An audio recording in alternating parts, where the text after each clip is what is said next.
भगवान शिव की शक्ति अपरंपार है, वह सदा ही कल्याण करते हैं। सोमवार को व्रत कथा का श्रवण करना उतना ही फलदायी है जितना कि भगवान शिव की कृपा होती है। इस कथा को सुनने से ही सोमवार व्रत का लाभ मिलता है।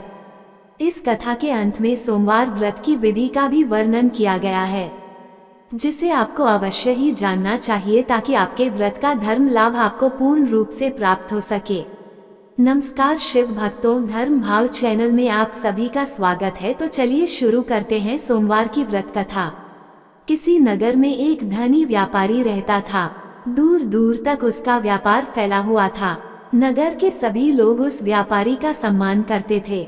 इतना सब कुछ संपन्न होने के बाद भी वह व्यापारी बहुत दुखी था, क्योंकि उसका कोई पुत्र नहीं था, जिस कारण अपने मृत्यु के पश्चात व्यापार के उत्तराधिकारी की चिंता उसे हमेशा सताती रहती थी। पुत्र प्राप्ति की इच्छा से व्यापारी प्रत्येक सोमवार भगवान शिव की व्रत पूजा किया करता था और शाम के समय शिव मंदिर में जाकर शिव जी के सामने घी का दीपक जलाया करता था। उसकी भक्ति देखकर मां पार्वती प्रसन्न हो गई और भगवान शिव से उस व्यापारी की मनोकामना पूर्ण करने का निवेदन किया। भगवान शिव बोले, इस संसार में सबको उसके कर्म के अनुसार फल की प्राप्ति होती है। जो प्राणी जैसा कर्म करते हैं उन्हें वैसा ही फल प्राप्त होता है। शिव जी द्वारा समझाने के बावजूद मां पार्वती नहीं मानी और उस व्यापारी की मनोकामना पूर्ति हेतु वे शिव जी से बार बार अनुरोध करती रही। अंततः माता के आग्रह को देखकर भगवान भोलेनाथ को उस व्यापारी को पुत्र प्राप्ति का वरदान देना पड़ा। वरदान देने के पश्चात भोलेनाथ मां पार्वती से बोले, आपके आग्रह पर मैंने पुत्र प्राप्ति का वरदान तो दे दिया, परंतु इसका ये पुत्र 16 वर्ष से अधिक समय तक जीवित नहीं रहेगा। उसी रात भगवान शिव उस व्यापारी के स्वप्न में आए और उसे पुत्र प्राप्ति का वरदान दिया और उसके पुत्र के 16 वर्ष तक जीवित रहने की भी बात बताई। भगवान के वरदान से व्यापारी को खुशी तो हुई, लेकिन पुत्र की अल्पायु की चिंता ने उस खुशी को नष्ट कर दिया। व्यापारी पहले की तरह सोमवार के दिन भगवान शिव का विधिवत व्रत करता रहा। कुछ महीनों के बाद उसके घर एक अति सुंदर बालक ने जन्म लिया और घर में खुशियां ही खुशियां भर गई। बहुत धूमधाम से पुत्र जन्म का समारोह मनाया गया, परंतु व्यापारी को पुत्र जन्म की अधिक खुशी नहीं हुई, क्योंकि उसे पुत्र की अल्पायु के रहस्य का पता था। जब पुत्र 12 वर्ष का हुआ तो व्यापारी ने उसे उसके मामा के साथ पढ़ने के लिए वाराणसी भेज दिया। लड़का अपने मामा के साथ शिक्षा प्राप्ति हेतु चल दिया। रास्ते में जहाँ भी मामा भांजे विश्राम हेतु रुकते, वहीं यज्ञ करते और ब्राह्मणों को भोजन कराते। लंबी यात्रा के बाद मामा भांजे एक नगर में पहुँचे। उस दिन नगर के राजा की कन्या का विवाह था, जिस कारण पूरे नगर को सजाया गया था। निश्चित समय पर बारात आ गई, लेकिन वर का पिता अपने बेटे के एक आंख से काने होने के कारण बहुत चिंतित था। उसे भय था कि इस बात का पता चलने पर कहीं राजा विवाह से इनकार न कर दे, इससे उसकी बदनामी भी होगी।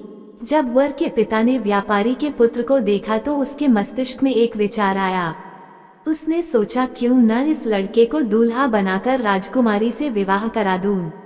विवाह के बाद इसको धन देकर विदा कर दूंगा और राजकुमारी को अपने नगर ले जाऊंगा।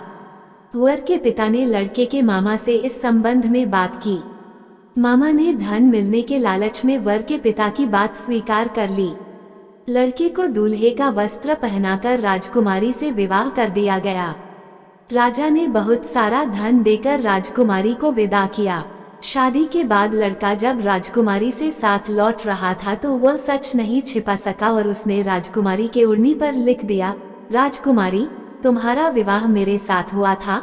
मैं तो वाराणसी पढ़ने के लिए जा रहा हूँ और अब तुम्हें जिस नवयुवक की पत्नी बनना पड़ेगा वह कान्हा है।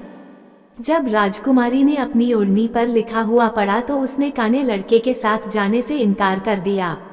राजा को जब ये सब बातें पता लगी तो उसने राजकुमारी को महल में ही रख लिया। उधर लड़का अपने मामा के साथ वाराणसी पहुंच गया और गुरुकुल में पढ़ना शुरू कर दिया। जब उसकी आयु 16 वर्ष की हुई तो उसने यज्ञ किया। यज्ञ के समाप्ति पर ब्राह्मणों को भोजन कराया और खूब अन्न वस्त्र दान किए। रात को वह अपने शयन कक्ष में सो गया। शिव के वरदान के अनुसार शयनावस्था में ही उसके प्राण पखेरु उड़ गए। सूर्योदय पर मामा मृत भांजे को देखकर रोने पीटने लगा। आसपास के लोग भी एकत्र होकर दुख प्रकट करने लगे। लड़के के मामा के रोने विलाप करने के स्वर समीप से गुजरते हुए भगवान शिव और माता पार्वती ने भी सुने। माता पार्वती ने भगवान से कहा, प्राणनाथ, मुझे इसके रोने के स्वर सहन नहीं हो रहे। आप इस व्यक्ति के कष्ट को अवश्य दूर करें। भगवान शिव ने माता पार्वती के साथ अदृश्य रूप में समीप जाकर देखा तो भोलेनाथ माता पार्वती से बोले, ये तो उसी व्यापारी का पुत्र है जिसे मैंने 16 वर्ष की आयु का वरदान दिया था। इसकी आयु पूरी हो गई है। माँ पार्वती ने फिर भगवान शिव से निवेदन कर उस बालक को जीवन देने का आग्रह किया। माता पार्वती के आग्रह पर भगवान शिव ने उस लड़के को जीवित होने का वरदान दिया और कुछ ही पल में वह जीवित होकर उठ बैठा। शिक्षा समाप्त करके लड़का मामा के साथ अपने नगर की ओर चल दिया। दोनों चलते हुए उसी नगर में पहुंचे जहां उसका विवाह हुआ था। उस नगर में भी यज्ञ का आयोजन किया। समीप से गुजरते हुए नगर के राजा ने यज्ञ का आयोजन देखा और उसने तुरंत ही लड़के और उसके मामा को पहचान लिया। यज्ञ के समाप्त होने पर राजा मामा और लड़के को महल में ले गया और कुछ दिन उन्हें महल में रखकर बहुत सा धन वस्त्र आदि देकर राजकुमारी के साथ विदा कर दिया। इधर भूखे प्यासे रहकर व्यापारी और उसकी पत्नी बेटे की प्रतीक्षा कर रहे थे।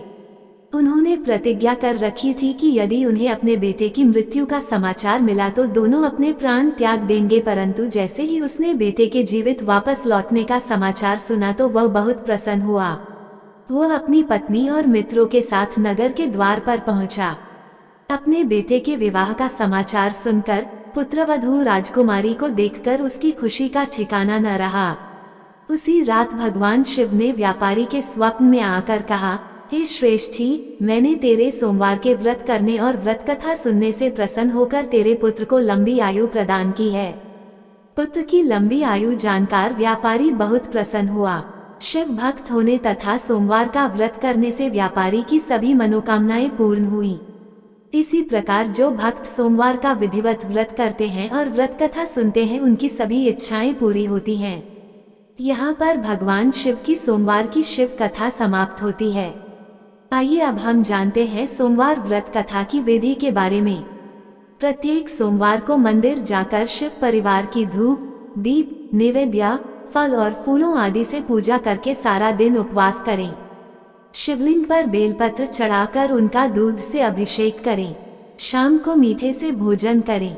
अगले दिन भगवान शिव के पूजन के पश्चात यथाशक्ति दान आदि देकर ही व्रत का पारण करें। अपने किए गए संकल्प के अनुसार व्रत करके उनका विधिवत उद्यापन किया जाना चाहिए। जो लोग सच्चे भाव एवं नियम से भगवान की पूजा स्तुति करते हैं वो मनवांछित फल प्राप्त करते हैं।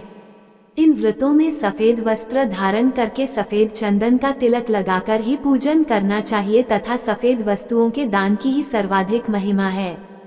दान करने वाली वस्तुएं जैसे बर्फी, सफेद चंदन, चावल, चांदी, मिश्री, गाय का घी, दूध, दही, खीर, सफेद पुष्पों का दान सायंकाल में करने से जहां मनोकामनाएं पूर्ण होती हैं वहीं घर में खुशहाली भी आती है।